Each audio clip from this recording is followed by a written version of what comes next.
What's going on, everybody? I have today I can't do this with a dog. I'm sorry. Oh, With jingling dog at your good boy. would have been the only draw. That's true. It's pretty much that. It's I don't have the looks to get views, so it's just the dog. That's pretty much it. What's going on, everybody? I'm thrilled to introduce Matt, who I've worked with for I don't know how many years now at Hashicorp, but you're even wearing the Hashicorp branding. What a shill. Dude, downvote this video to communicate your dislike of just absolute Hashicorp shilling here. Matt, welcome. Thank you. Thank you. Matt started as my manager and then ran away from me. Was it 2 weeks or 3 weeks? Yeah, that's all he could handle of me. And then sort of my team got kind of carved out and moved somewhere different. And then, like a tiny baby running to a parent, I came back to Matt over in another org at HashiCorp, and you couldn't stand me again, and you have now moved after a year at least. Is this something you can talk about on video or? Yeah. So Matt, you're on my favorite team now. You're on the Nomad team, hands down coolest product at HashiCorp, and I've always believed it. Look at the content I've made on my channel. It's overwhelmingly involving Nomad stuff because I just think it's such a great tool. Yeah, thanks for doing this. Yeah, thanks for being a friend of Nomad. It's just because you guys pay me so much. My monthly Nomad shilling fee comes in, like clockwork every month. Right. Can you just kind of give you sort of your own elevator pitch? Like what led you to where I met you, and kind of, I don't know, do you have a kind of 50,000 foot view of your career so far? Yeah. So way back, it's been over 20 years now since I've been in the tech industry. I had started at a small company called AT&T, and had just kind of stumbled into this computer stuff and got some good mentors early on. People that had been using Unix longer than I had been alive at the time. It was just mind-boggling because AT&T, it's where it was invented, right? I moved towards database development, had done a lot of database work over the years, was like a SQL Server expert for a while. And there's only so much database work you can do. And there was a new thing called Amazon Web Services, and they had real cheap storage, and just got into that it was a photo book company. It was just so much cheaper to store on S3 than anywhere else. But once you store photos up there, how do you process them? Well, EC2. So it just kind of unfolded from there, and just was this whole cloud DevOps world that I was in.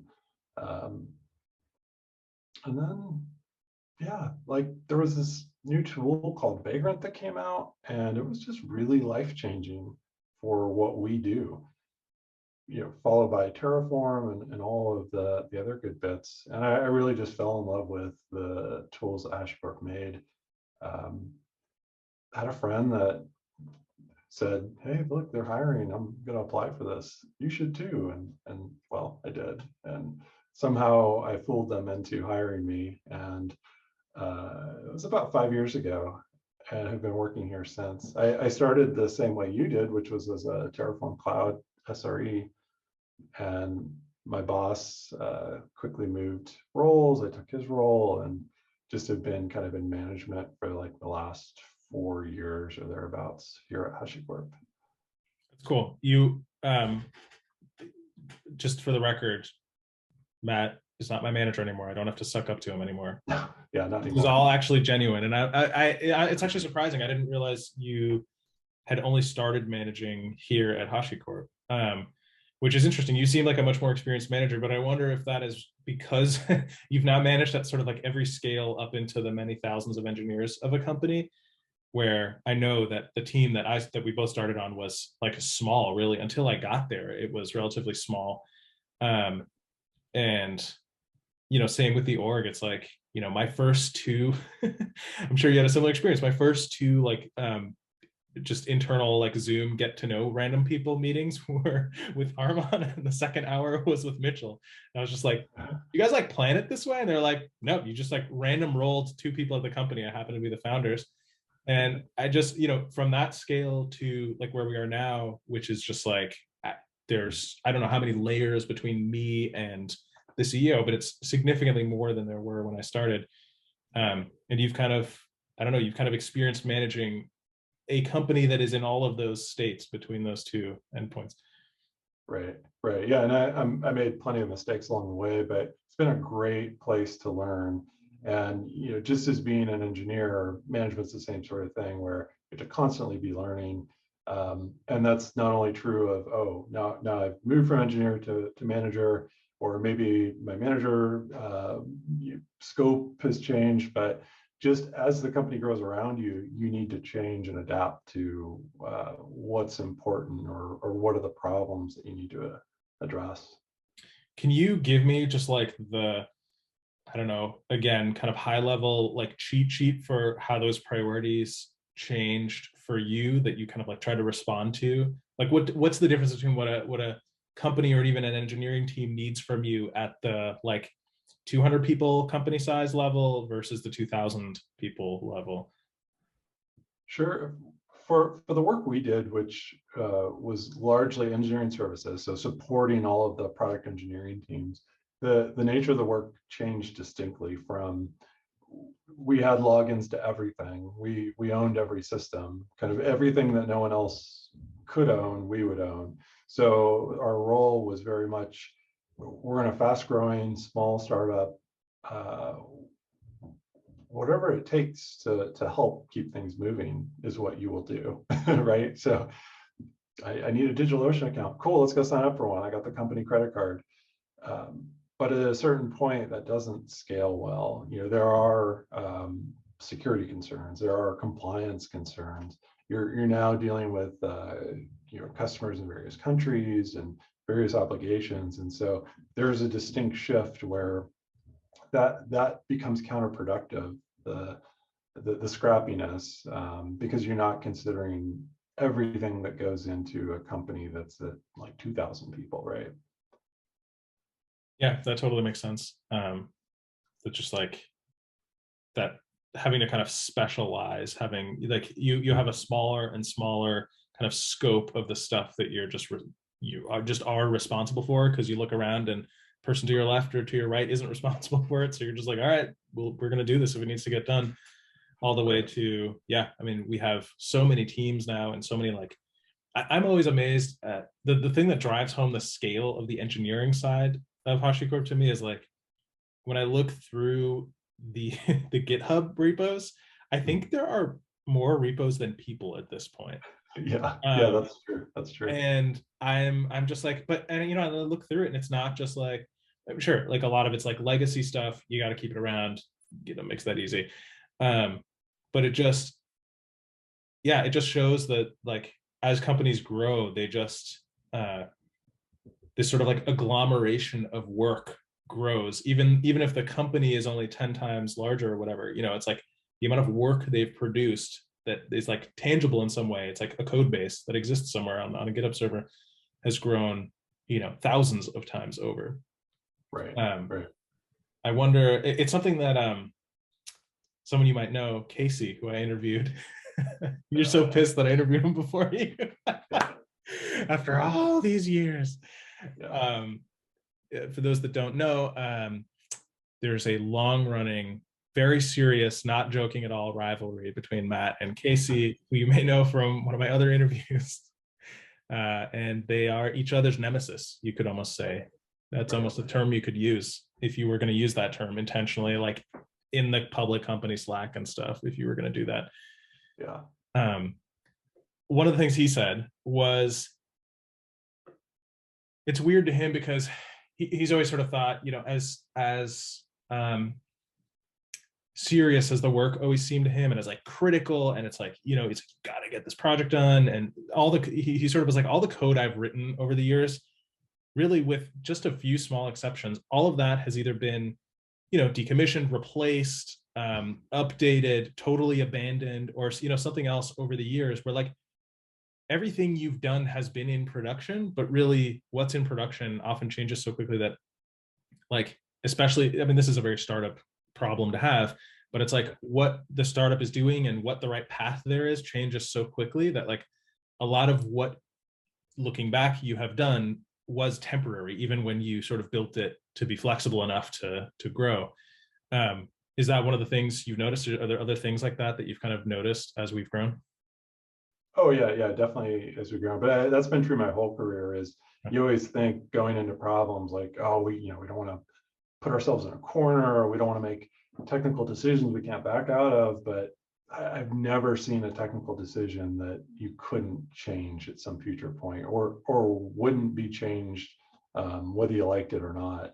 Yeah, some are more expensive than others, but I think doing the pragmatic thing, doing what you think is best, based on everything you know, is the right choice. And making 100 small decisions along the way, yeah, some of them are going to be wrong, but trying to wait and make just a couple good big decisions like that just doesn't pay off over time, especially the smaller you are. But yeah, when you get to be a big company, how do you preserve that sort of sense of experimentation? It's hard. It's hard to do when you have a lot of faces. Yeah, and just a lot of friction through, like, existing projects, like the Mhm. priorities. It's like, I think the more a company grows, the further out you think you know what you're going to be doing. So it just becomes harder to just like wake up one week and be like, hey team, like, do y'all want to just like do this random thing that might work out? Yeah. Well, it used to be, you know, the one of the product teams will work on something and then they'll release it. But now you've got an entire company spun up around them. So marketing needs to have a plan. There needs to be a full communication. You've got a whole sales org that needs to be trained on it. It's not like it was. Can you say communication in an even more derisive tone than you just did? Communication. Communication, yes. No, I can totally see that. Um, it's interesting. I almost want to like probe deeper into the kind of management stuff, because really it's been like you and Casey. I don't. There's a couple other managers I want to get on here, um, but is there? I think management is one of those things that so many engineers, including myself, don't see into. It's like it seems like very mysterious and abstract, and it's often so hard to predict. Like, I've been part of so many like manager hiring things, and I'm like, I hope I'm doing a good job, like thumbs up or thumbs downing the right people, but like I have no insight into like what it kind of takes to be an engineering manager, and kind of like what's important to have in somebody like that, or if you want to become somebody like that. What, in your opinion, are those kind of like core skills or talents, or just like things that you have to like doing to be a good manager? Yeah, there's a lot of similarities between being a good engineer and being a good manager. Work with people, of course, is a big bonus. Hopefully, you like it. It's part of what you do as a manager. But there's a lot of things that go into it. Being a project lead for some of the projects you work on, a lot of those sort of similarities can carry over to a manager role. For Hashicorp, we are responsible for making sure projects complete. So are you looking at the right things? Do you have the right instincts? Can you pick up when, oh, it seems like this is taking longer, I need to go start asking questions? Like for us at HashiCorp, we don't have to be that technical mentor because we have a lot of smart technical people. So you can get those sorts of folks to step in and help mentor. So it's a lot less of that. And I think a lot of people do think there's a big mentoring component. But the hardest thing we do is engineers. This is probably true of any kind of work that any human does, but working with other people is hard to do. And you as a manager need to help facilitate that. You need to make sure that everyone is walking towards the same destination. And that can require 20 different things in a day, 100 different things in a week. Sometimes it's going and communicating with your product manager, or sometimes it's, oh, you're not getting a response from this person. I'll help make sure that happens. So those are some of the things I think you wouldn't necessarily see, but when you're an engineer, you can step up on some of the project work. When you're an engineer, you can help build relationships with some of your peers. Of course, you don't have that power dynamic, right? But when you're an engineer, you can contribute to some of the processes for the team. You can improve them. But when you're responsible for people and say conflict, or like, that's hard to do. Who has a good chance to do that? And you may try it, and you may not like it, and it's certainly not for everyone. But if you're thinking about it, and we've had a lot of engineers that have moved into a manager role, go for it. If you don't like it, that's fine. Just give it a year at least, but give it a try. It's worthwhile. I love it. I think that's great advice. Worst case scenario, it'll make you a stronger engineer, I promise. Yeah, at the very least, you'll build empathy for what your line managers are actually doing. Right. One of the things that I always harp on this channel and pretty much everywhere else is like tech, even the type of like rapid prototyping, like full stack, like in the basement drinking Mountain Dew type of tech engineering work is largely a communication game. And it's like, so I think that's that stereotype of like the lone programmer who like goes and does a thing. It's like completely false. I've never actually really seen it work out that way. It's like communication is everywhere, and it's the hardest thing. And it's like, there's many famous quotes about this by computer scientists and stuff. It's like code is meant primarily for people to read and only incidentally for computers to execute, et cetera, et cetera. And are there I think that's one of those misconceptions. Are there other kind of like misconceptions about what tech is that you see from newer tech people, or missing skills that you see in people that come into this that are non-obvious? Like they're a good Python programmer or whatever, but they're missing like X. Are there things like that? Yeah, I think you sort of hit on it, and that is I've always been convinced about half of the engineering work we do is expectation setting. So do my teammates know what I'm working on? Do they know what to expect when I'll be done with the bits that come together with their bits? Does my manager have a clear understanding of what I'm doing? Am I making clear what sort of needs and challenges I have with those around me? More often than not, we all work around deadlines. Am I being clear about, am I going to hit that deadline, or do I feel like there's risks? Have I communicated that? So I think a lot of it is expectation setting. And I'll always remember when I was a new engineer, I was given a project, and I tried working on it. Things didn't go well, and I walked in, and it wasn't complete. And I walked up to my boss and I said, "Hey, I really tried to give it a go this last couple of weeks, and I just couldn't land it, and it's not complete." And he said, "Oh, well, that's not the problem. What the problem is you should have told me like a couple of weeks ago. Like, why am I just hearing about this?" And it clicked, like, oh yeah, I'm an idiot. I made a mistake. So I would never let that happen again. This is a weird engineering world we're in, and you always run into unexpected things. You can't always make your date, but people need to know, and that's important. Yeah.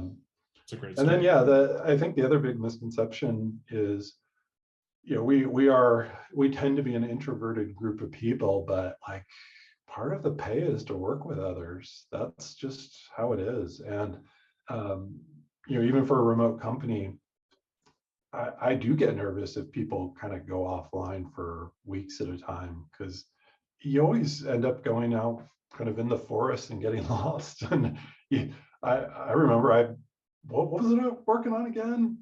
You get lost in the project. But I think pairing people up is important. You tend to help each other, and you learn from each other. And yeah, that's just part of the world we're in. I think that's a great point. It's something I I kind of take for granted that I just have this instinct now, born of exactly what you just said. I've never seen it go well when someone just takes a thing and runs with it and you don't hear from them for like 3 weeks. I have Mhm. almost never seen that go well. Um, in fact, no, because even when it gets done, then like nobody else understands it, and you've got a Brent on your hands. It's like the one person who understands the thing that was built. It's like, oh, guess Brent can't go on vacation ever. Right. Um, yeah, where it's this like not yeah by its, like you said, by its nature, it is kind of work that you do kind of in isolation, and it can be isolating. But um I think one of the reasons why like Agile stuff and Scrum works is it sort of accidentally hits some of those notes, and it just gets some of those things right. Like forcing everybody to have a stand up every day, you just have a higher chance of realizing when you're having a miscommunication. When someone's like, wait, I thought this thing was going to behave like X, or I thought you were working on this other thing. Just if you do it every single day, you just have a higher chance of having that moment when you realize, like, oh shit, like we didn't really communicate about this. Um, Likewise with like, emphasizing pairing up, like those types of things, Mhm. or not having silos. It's like this, that's another way of saying don't have a Brent. Like don't have someone that just goes off and becomes an expert in the one thing, and they're the one you need to troubleshoot it, period. um yeah, and it also prevents those things where people just, I'm like this too, it's like if I'm given a task, I want to complete that task, and if I grab something off the backlog and I run with it, it's like there is a part of me, even though I know better now, that's like, well, if it's not working, I'm gonna slam my face into this for 18 hours if I have to get it working. And I have a feeling, every moment I'm like, oh, I'm 10 minutes away from having this. Oh, this path that I'm going down will be the one that fixes it. And it's this like delusion that Right. if no one is there, if you don't have a team to see that and to see you going off and to realize that you haven't like really checked in on anything in a while, then that can just be a tremendous waste of time for everyone, including you. So Yeah, yeah, and that's a tricky thing to get right too, especially as a new engineer. Is I want to take some time to dig in, that's right. but I I don't want to want be to dig independent. I in. don't want to be the noob who's like, oh, can you help me with this every 5 minutes? Like, no one likes that. Right. It's like, Yeah, yeah, but then you don't want to get yelled at, like, why were you working on this for 4 days and didn't ask for help? It's hard to find that balance. yeah, yeah. Everyone's going to screw that up, especially at the beginning. But I think that's one of the, I mean, you said you had strong mentors from the beginning, and it's like, that's almost like when you don't, as a new person, you don't in any tech engineering role, you don't have that intuition about like what is a worthwhile rabbit hole and what is a huge waste of time. Like you haven't built any of that intuition up. Like your little database of experience is just so small that like you don't know. But having mentors to lean on, it's like you can almost like borrow their intuition when you're like explaining what you're doing, and they're like, that's when you're like, I'm not doing the right thing. I'm not. Yeah. So there's obviously, I mentioned like Agile, Scrum, a couple of these things are, there's a lot of like managey software processy like philosophies. Some of them are like trademarked and have like courses, I guess, that you can take. Like you can go become a Scrum master right now if you want to, for probably way too much money. And how I mean, I think a lot of them have elements that are very useful, and it's nice to have some kind of standardized process to, at least to some degree, between like, not every company that an engineer goes to is completely different. Which of these kind of management and software process methodologies do you like? Do you buy into anyone? Have you drank all the Kool-Aid for any of them? Yeah, I'm glad you asked. And for $50 a month, I could know.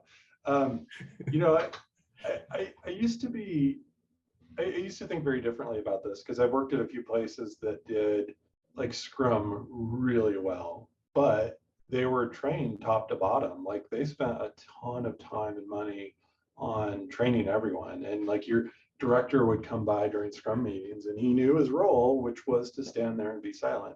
And if you had questions, you'd go talk to the Scrum master later or the product manager.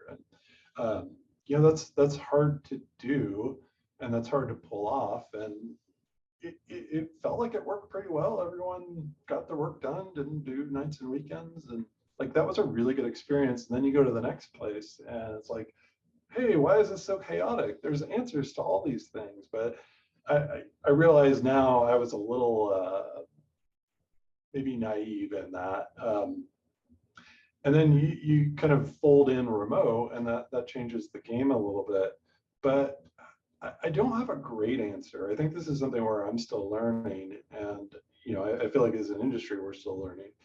I will say there are some attributes that you do want, which are if you have a new member of the team, like they're going to want to walk in and know what to expect. Like, how do you do branching here? Or how do I find my work? Or how do I know what's next? Or, how do I know what's a priority and what's not a priority? So do you have a system in place that can set those sorts of expectations for a new person?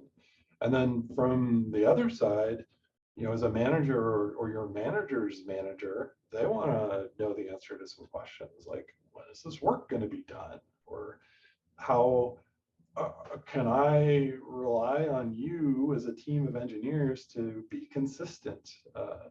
Or I have this crazy new idea that we want to get a rough idea on how long it's going to take and where it fits into your backlog. And so you do need to be able to answer those sorts of questions because we're all here to make money, right? So what's the right system to facilitate that? I don't think there's a clear answer. I think there are good techniques, and I think certain types of teams can use different types of techniques. Like sometimes I've always found like infrastructure work tends to work really well with like a Kanban style, and delivered software tends to work relatively well with more sprint style. But I don't think it's I don't think there's a straightforward set of answers. I also do think that a lot of people have a fair amount of emotional baggage around it because they've been places where these sorts of tools have been used in nefarious ways, right? Yeah, that's a great point. Yeah, I think two places that look look deeply into your eyes during the interview and like swear up and down that like we do Scrum the way it's meant to be done. Like no two places are going to do it the same way. Like they believe genuinely that they are doing it exactly. But I think that's the thing. It's like any good system will be able to adjust to some degree. It's flexible to some degree so that it can kind of fit onto kind of the interface that a different company might have. But I think I can't disagree with you. It's like I think it's almost like the act, the goal of engineering your way towards some kind of like systematized process is the important thing, regardless of whether you kind of like end up with this flavored thing or that flavored thing.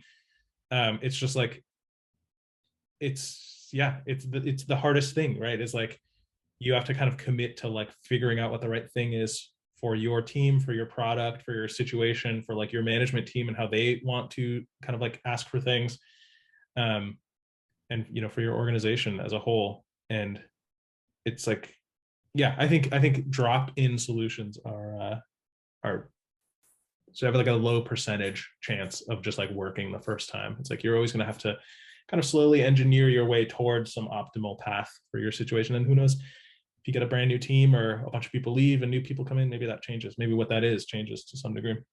Yeah.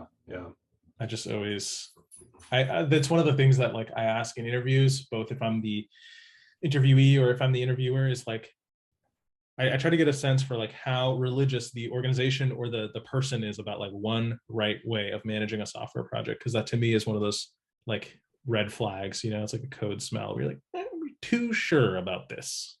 Right. And I used to be one of those religious people, so But I mean, if you've seen it work really well, then it's natural to assume you can kind of build that thing up again, and maybe you're right.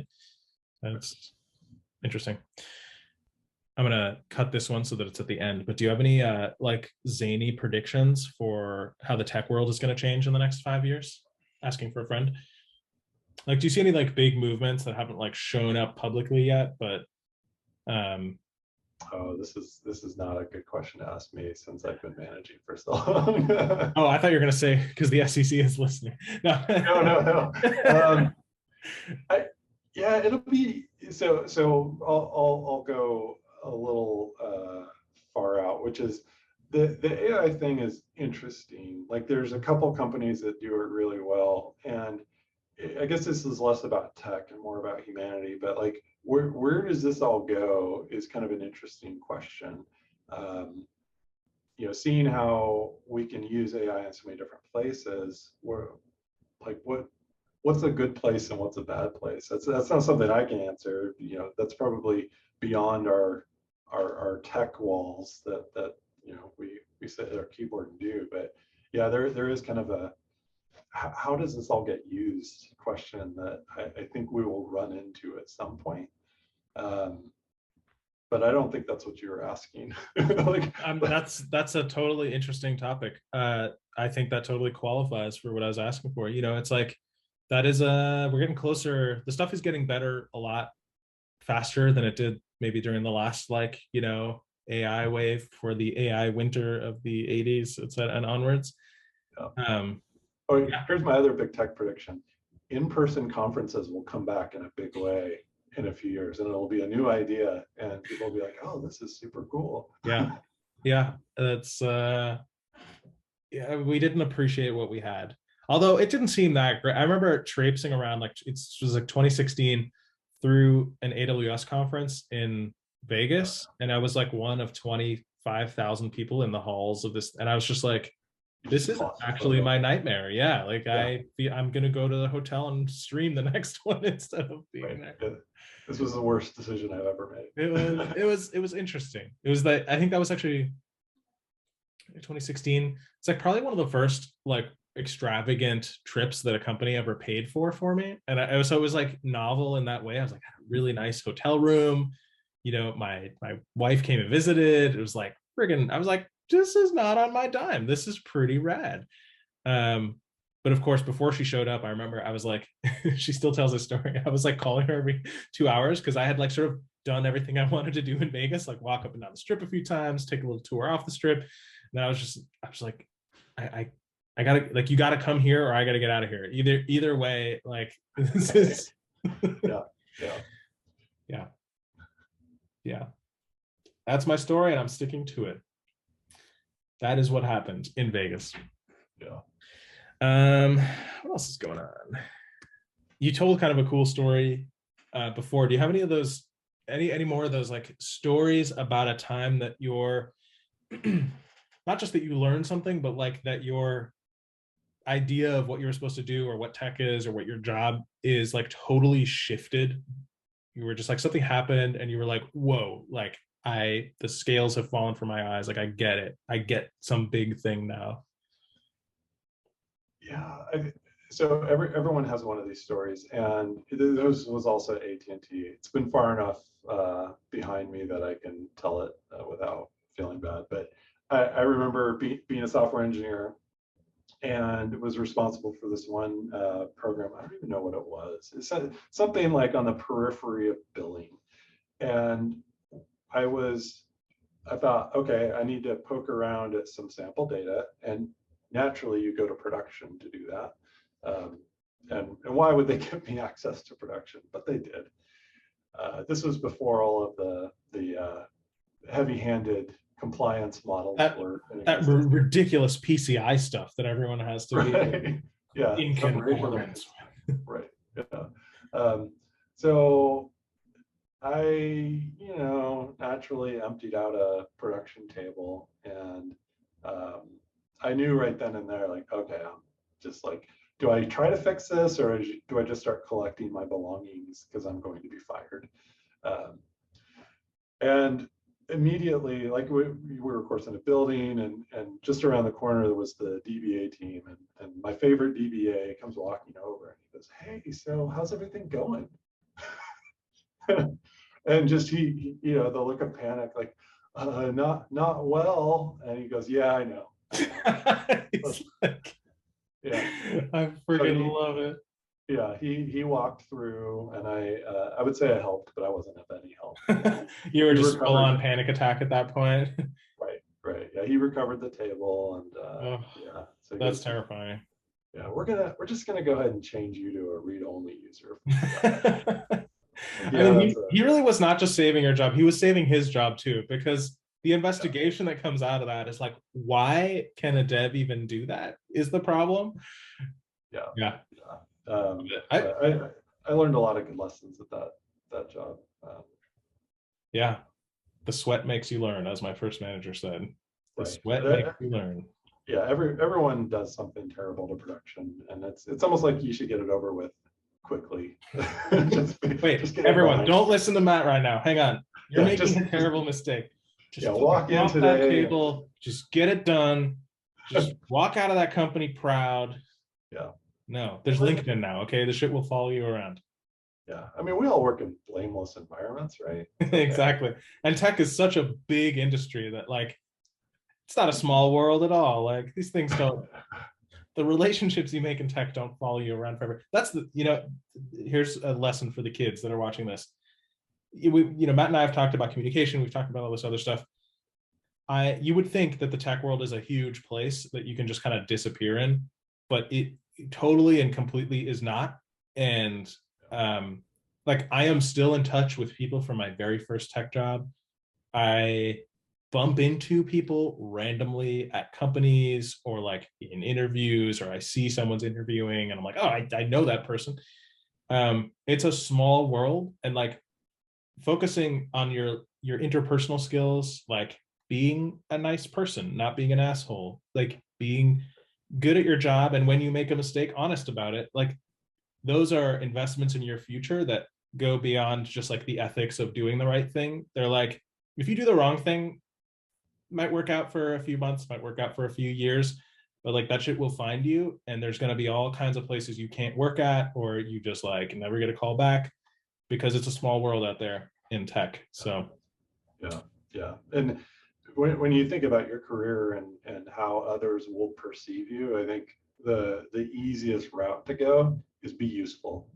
It may not be what you imagined your career to be, but if you're useful, people are going to remember that. And of course, be pleasant to work with and all of those sorts of things. But that should be a given in any industry. it should be a given in any industry. I agree. Be a decent human, for goodness sakes. When we stop saying that part out loud, it just stops happening though. So Maybe. yeah, that's interesting. Can you expand on like be useful? Yeah. Every team, every org, every company, like you're always going to run into challenges. There's always going to be work that maybe isn't what you imagined waking up and doing, but doing what's important, even though it might not be important to you, being useful, like that has worked out well for me over the years. Every time I've imagined what I think my career should be, like it doesn't always match up with the opportunity in front of you. And I think I have consistently seen people be rewarded for being useful to the team, like be filling in the gaps that the team needs is a big one. And I think it's just a good way to orient how you approach your work, and less about like what projects am I willing to work on or not work on. Doesn't mean like you want to wash the boss's car, but like there's just going to be like some dirty projects that you're just going to get messy trying to tear apart. And if it's for the good of your team and your team's mission, you will likely get rewarded. And if you don't, maybe you just don't have a good manager, or maybe it's not a good company, but that's less about your effectiveness and just more about where you are. It's a great point. I just kind of thinking along as you're saying that, like there are definitely there's friends that I try to hire away no matter where I go. And it's like those are the people who, I mean, we all know the picky tech person, like the little bit higher level, they come in, they're like, no, that's beneath me. Like I'm not going to spend my time doing some data munging like project just so whatever we can, bolt the weaselmonger ingress over to the quadrambulator over here in the cloud, and it's those are real technical terms, kids. You got to Google them. It's there those people are out there, and it's like it can look a lot of the time like, oh, they get some of the choice projects, but they usually don't stick around super long. It's like the resume stuffers, but I think the people that I enjoy working with in the long term and that I kind of like hire around with me are the ones that are just they're sure, they may be really good at a specific thing, or you may know that they prefer project X, and when one of those is available, they get it. but it's like they're not like too good for anything. And if they see that a team needs something, like you were saying, they're kind of the glue that makes all that work. Like you need somebody filling in all the parts. So And one way to, right, one way to think about this is, everyone has a boss, right? And you have some relationship with your boss. If your boss is handing you work to do and you do it, and maybe it's ambiguous, but you go talk to the right people, you do whatever it takes to get it done, whatever ethically it takes to get it done, and you do it reliably and you keep doing it, soon your boss is going to go, oh, like I really trust this person to get work done. And so when those important or impactful tasks come down or projects come down, they're going to think, who do I trust the most to get this done?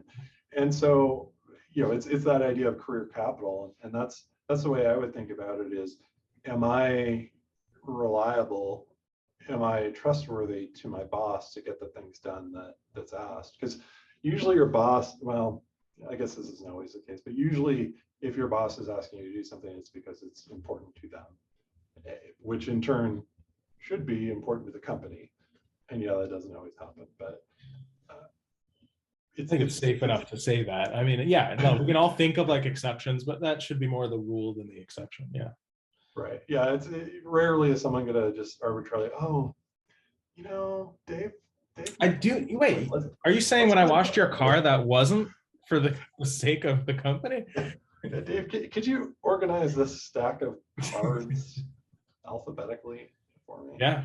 Punch cards. They're still important. Yeah. No one's going to find you busy work. And if they are, then that's probably a bad sign for you. Yeah. Thankfully, we're in an industry where like, if you truly are in a bad situation, it's very likely that you can move, especially right now. Everything goes up and down, but there's never been a better time to be in tech. Do you have any kind of parting advice for especially new engineers, people who are just getting into this? I feel like I'll give some context. I think the environment that you came from, the environment that I came from, are these, like, I think we were doing this a lot earlier than a lot of people that are getting into it now. Like we were fiddling around with this stuff at home, and it was like the early days of the web being a thing. And I think we sort of absorbed a bunch of stuff through like IRC and I don't know, Usenet, and like parts of the culture that I think are still around today, but new folks coming out of sort of non-traditional backgrounds like boot camps and that kind of thing, or even like brand new CS grads, I guess, don't really have. Is there advice for those newer engineers that you have about just like, could be anything for like charting a career or like targeting your first jobs or following what they're interested in or anything like that? Yeah, I guess the most universal advice I'd give is you're always going to be learning. So just strap in and get ready. It's going to be languages, right? You're going to learn new languages. Technology is going to constantly be changing, but that really applies to everything you do. Like I think about my moving into management. It's like no one handed you a handbook like, all right, congrats, you're a manager now, here's everything you need to know. But there are a lot of good books out there. So, reading voraciously about what sort of management skills does one need. I'm trying to think what was the last good book. Oh, strategy. That's a weak area for me. And just a couple months ago, I read a book on it. And am I a great strategist now? No, I'm not. but I know a little bit more. And it's the same sort of thing. Like no matter what your role is throughout your career, you're going to need to constantly learn. And I think to translate that to your day-to-day, always be curious and don't be afraid to ask questions. You're going to get, day one, new engineer, you're going to get thrown at a bunch of acronyms or things you don't know or technologies you've never used, where you're sitting there thinking, they all are talking about this like I should know this, and I don't. And just ask those questions. Today I was reading someone's status update in our Slack, and I was like, oh, I have no idea what that technology is, and I had to go look it up, and I made a joke with them like, hey, I had to look this up, I don't know. And it's not because like I need some positive feedback, but like I try to show everyone like this stuff's hard, you know? So I think remain curious, ask questions. That'll get you pretty far. That's great. Yeah, and I love that you're bringing up having the humility to be the one. I think that's such a culturally important thing at companies, and it's like very few people are willing to be the dumb one, especially at the beginning. You have that feeling, oh, like I don't want to look like the dumb one, but it's not. You're not dumb. It's like no one is born knowing this stuff, and it's normal not to know things, even day to day, even when you've been doing it for a long time. And just like being willing to ask, you can save yourself so much time, because if you just nod along, that means in 2 weeks you're going to have a big meeting about why there was such a miscommunication, because like we thought everyone was on the same page. You know, it's like being the one to be like, this doesn't make, can you just tell me this because I don't understand it? Sorry, go ahead.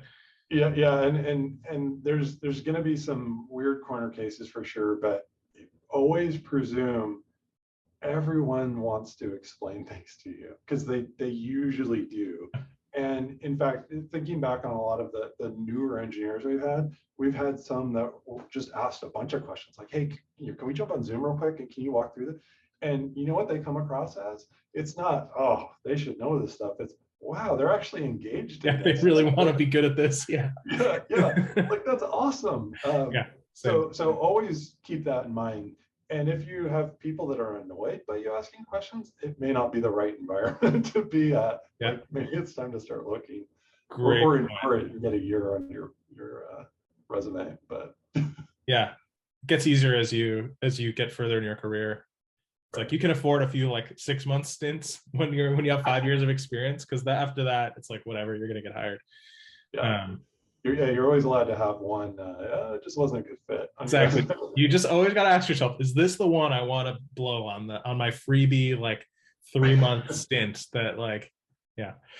That was tremendously interesting. Yeah, thanks. I think that is genuinely going to hit kind of people where they need it, like the stuff they need to hear. It can be so daunting to get into this, and I think it's just great advice and reassuring. Is there anything else you want to say, plug? No, I'm a big Dave Cohen fan, so just want to put that on the record. You've made it into the they can never unupload this video now, so yeah, you're in the history books. Yeah, you're legit. Anything you want to say to Casey before you sign off? I don't know who you're talking about. I love it. Thanks again, Matt. I really appreciate you taking the time to do this. And for all of you, if you have questions or things that you want to know, just put them in the chat below, and I will relay them to Matt, unless he just replies from his like anonymous YouTube account, which presumably he's like stalking this channel with. So I'm just assuming that I'm right here. Yeah, no, definitely. That's a yes. Okay, cool. Casey Hater 28. That's right. I should have put it together. It was right there in front of me. Cool. Thanks, everybody. And I'll see you in the next one. Peace.